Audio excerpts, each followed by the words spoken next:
It's always tough to offer a non-recommendation for an indie game when it is so clear that a sole developer has poured so much of their time into their passion project. Katanaut is one of the 6 recent releases published under the revived Acclaim name, a company that went under after its bankruptcy in the early 2000s. In essence, Acclaim has returned as an indie publisher. There's nothing wrong with that, it's even nice to see the label resurface given its legacy. However, if you're not familiar, Acclaim made its mark during the NES era and grew into a major publisher with titles like Turok, Burnout, WWE, and even Mortal Kombat. But its reputation was undercut by a lack of quality control from buggy releases, rushed projects, and inconsistent polish, something that I'm sure we're all too familiar with the mainstream of gaming as of recently. Despite some standout titles, that consistency of inconsistency is what led to bankruptcy. With these new titles, I can't help but worry that history will ultimately repeat itself. Having personally worked with QA testing to help developers polish games through bug reports and feedback, it's quite clear that Katanaut hasn't received the level of refinement that it needs.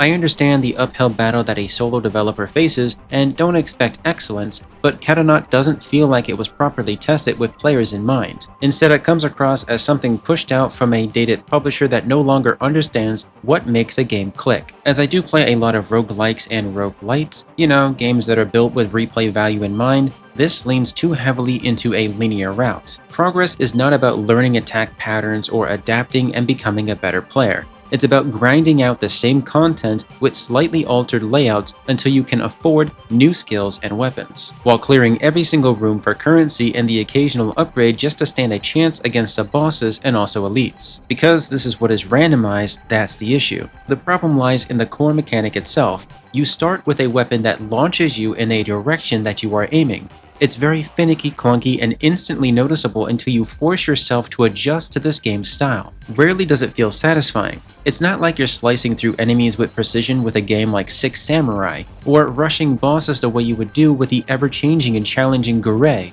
Instead, it feels like an awkward dash slash that constantly sends you off platforms and into more hazards more than being a good resource, because you have to constantly slash in both directions to offset the imbalance in groups. The second boss highlights this problem perfectly. I burned out on it because the only viable way forward was to swap my weapon to another one that didn't throw me into the barrels and projectiles with each and every swing. Well, that or using a high ammo refund minigun build with the slow time ability to not be overwhelmed. This wasn't something that I had done before reviewing. This was actually something that I had thought of based on how the weapons were operating until I was able to test that theory, as sick as I was of pushing myself any further. So I decided to do the only logical thing that somebody should do: test it by choosing the parry weapon, which was insanely broken and made every encounter trivial, while maxing out my ammo and ammo/gun upgrades to continue scaling the minigun, and this was the result. It was a much easier and tame encounter with the second boss, even if I did lose because this Super Smash Bros. Inspired Donkey Kong barrel tossing encounter is so stupidly hectic and not at all fun. But that left me with a meta build that I didn't quite enjoy.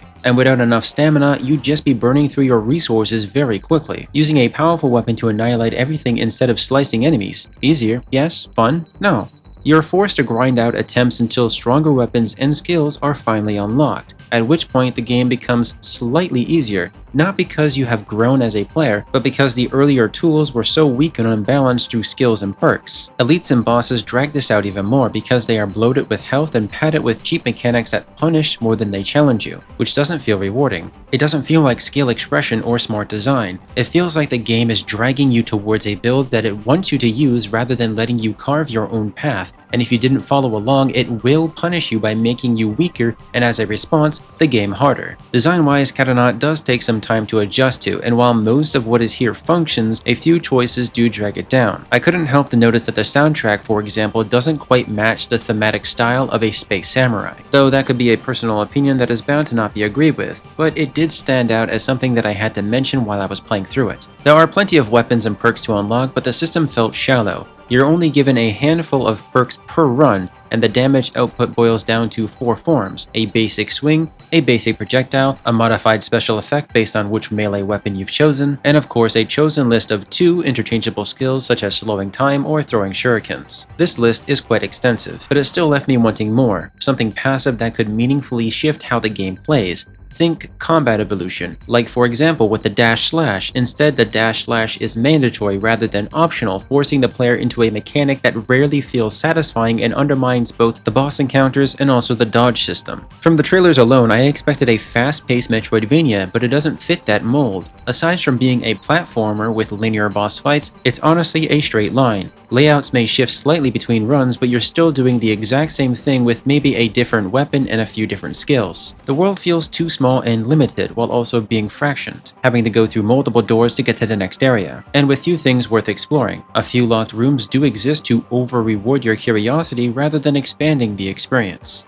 Unlike a game like Dead Cells, you're not unlocking new traversal abilities to expand possibilities. Instead, the game hands you temporary tools, like for example the grapple hook, tied to the secondary weapon slot, which removes your previous weapon. And it just so happens if that weapon is extremely powerful, it feels less like progression and more like a downgrade, as you have to abandon a weapon you enjoyed using just to move through a portal. And if you don't find a new one by the time you reach a boss, it's suddenly more difficult. It's certainly gory, but gore alone is not enough to hold visual interest. The problem isn't just what is shown, but also how it feels. It's not something that can easily be explained, but the visual pixelated style combined with the clunky movement makes the experience draining, not engaging. There's just no sense of fluidity with the gameplay to balance things out, which leaves the presentation less than memorable since you're going to be so focused on adapting to how this game feels in your own hands. After struggling to figure out what Katanaut really has to offer, I was already worn out within the first 4 hours. The game became too repetitive, running through stages, clearing every enemy, and hoping for a drop in the form of an epic, legendary, or omni-tier upgrade. I wanted more movesets, more freedom, more control over what I was able to do despite it being a roguelite.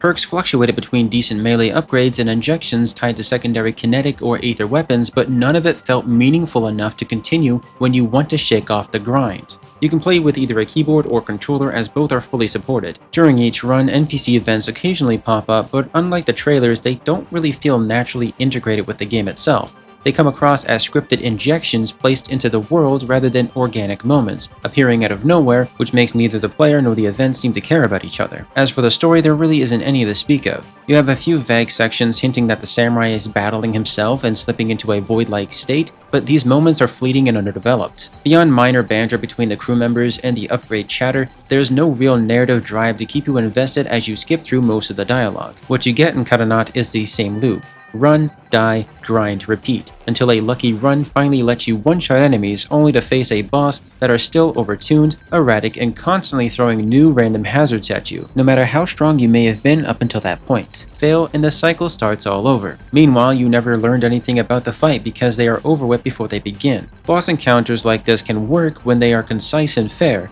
Nano Apostle does this very well, because there's no fluff, no grind, and you learn the patterns, fight strategically, and get meaningful rewards. Here, it's just frustrating. While it may seem like I dislike the game vastly or am actively warding people away from it, that's not the case. I do want to enjoy Katanaut, but the drive isn't there once you understand what the game expects from you.